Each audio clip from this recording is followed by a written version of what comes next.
Hello everyone, success की के YouTube channel में आप सभी का स्वागत है। उम्मीद है आप लोग अच्छे होंगे और अपनी तैयारी भी अच्छे से कर रहे होंगे। तो आज हम पढ़ेंगे जयशंकर प्रसाद जी के बारे में। और यहाँ पर मैंने लिखा हुआ है पार्ट 2, यानी कि इससे पहले मैंने एक और वीडियो लाई है जिसमें मैंने जयशंकर प्रसाद जी के बारे में जो कुछ भी महत्वपूर्ण तथ्य हो सकते थे, ठीक है, उन सब को बताया है।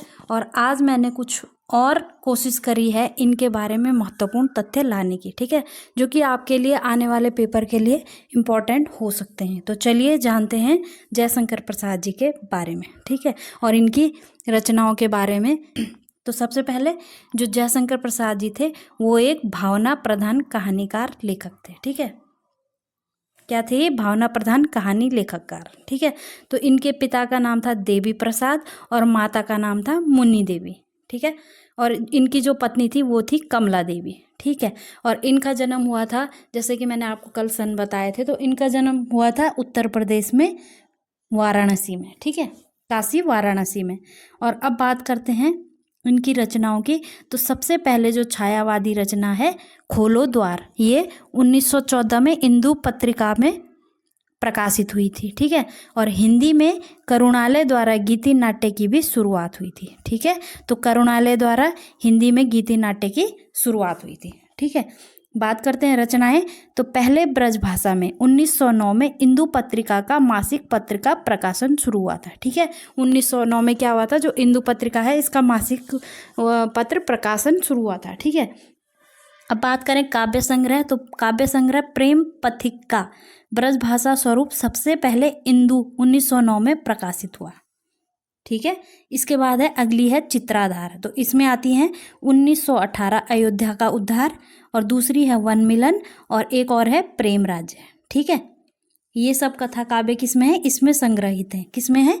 चित्राधार में, ठीक है। बात करेंगे झरना, जो 1918 ईस्वी की है। छायावादी शैली में रचित कविताएं इसमें संग्रहित हैं, ठीक है। अगली है कानन कुसुम, 1918 खड़ी बोली की कविताओं का प्रथम संग्रह है, ठीक है। जो खड़ी बोली की कविताओं का प्रथम संग्रह है वो है कानन कुसुम, 1918 ईस्वी। बात करेंगे आंसू की, तो आंसू की रचना हुई थी 1925 ईस्वी में, ठीक है, जो कि ये क्या है? श्रेष्ठ गीति काव्य है, ठीक है, मोस्ट इम्पोर्टेंट। अगली है लहर, सन 1933 मुक्तक काव्य रचनाओं का संग्रह, ठीक है। क्या है लहर? एक मुक्तक काव्य रचनाओं का संग्रह है। बात करेंगे कामायनी, तो कामायनी 1935 का एक महाकाव्य है, जो कि आपको भी पता होगा, जयशंकर प्रसाद जी का एक बहुत ही प्रमुख महाकाव्य है जिसका नाम है कामायनी, ठीक है।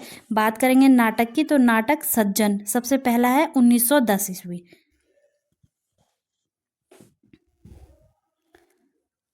एक घूंट 1929, वनलता रसाल आनंद प्रेमलता, ये सब इसमें संग्रहित है, ठीक है। दूसरा जो इनका नाटक है मोस्ट इम्पोर्टेंट है स्कंदगुप्त। इसके जो पात्र हैं वो हैं विक्रमादित्य, पर्णदत्त, बंधुवर्मा, भीमवर्मा, मातृगुप्त, धातुसेन, कुमारदास, देवकी, देवसेना, जो आपके लिए इम्पोर्टेंट हो सकती है, विजया, रामा, मालिनी, स्कंदगुप्त, ठीक है। दूसरा नाटक है चंद्रगुप्त। चंद्रगुप्त जो कि 1931 का है। इसके जो प्रमुख पात्र हैं वो हैं चाणक्य, चंद्रगुप्त, सिकंदर, पर्वतेश्वर, ठीक है, सिंहल, कार्नेलिया, आम्भिक, मालविका और सकार। और ध्रुव स्वामिनी जो 1933 की है, ठीक है। इसमें है चंद्रगुप्त, रामगुप्त, शिखर स्वामी, पुरोहित, सकराज, ध्रुव स्वामिनी मोस्ट इम्पॉर्टेंट हो सकती है, और मंदाकिनी, ठीक है। अब बात करें गीति नाट्य की, तो गीति नाट्य है करुणालय, जो कि 1913 का है, ठीक है। और 1928 स्वतंत्र प्रकाशन गीति नाट्य राजा हरिश्चंद्र की कथा है, ठीक है। अब बात करेंगे कहानी संग्रह की, तो कहानी संग्रह में आती है इनकी ग्राम, जो कि 1910 ईस्वी में लिखी गई इनकी पहली कहानी है।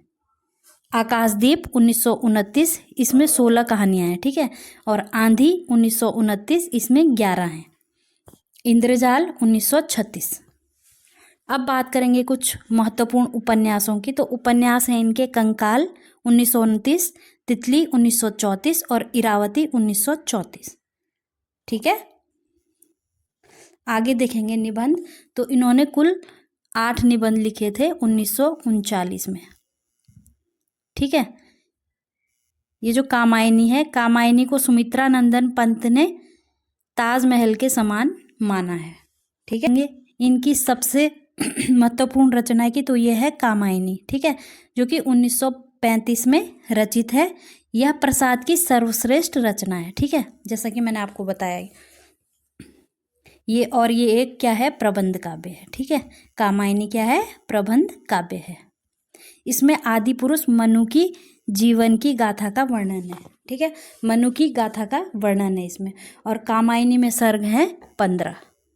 ठीक है, जिसमें सबसे पहले आता है चिंता, आशा, श्रद्धा, काम, वासना, लज्जा, कर्म, ईर्ष्या, इड़ा, स्वप्न, संघर्ष, निर्वेद और दर्शन, रहस्य, और सबसे जो अंतिम सर्ग है वो है आनंद। ठीक है, कामायनी लेखन की जो प्रेरणा थी वो शतपथ ब्राह्मण ग्रंथ से मिली थी। ठीक है, कहाँ से मिली थी, शतपथ ब्राह्मण ग्रंथ से। इसका मुख्य उद्देश्य है आनंदवाद की स्थापना करना। ठीक है, कामायनी का जो मुख्य उद्देश्य क्या था, आनंदवाद की स्थापना करना था। और कामायनी के लिए इन्हें मंगला प्रसाद पुरस्कार भी मिला था, जयशंकर प्रसाद जी को। ठीक है, तो आई होप आपको आज की क्लास पसंद आई होगी। ठीक है, मैंने यहाँ पर कोशिश करी है कि मैं आपके लिए कुछ इम्पोर्टेंट लेके आऊँ जो कि आपको पेपर में हेल्प करे। तो आज के लिए इतना ही रखते हैं, मिलते हैं अगली वीडियो में। तब तक के लिए आप पढ़ते रहिए, प्रयास करते रहिए। धन्यवाद।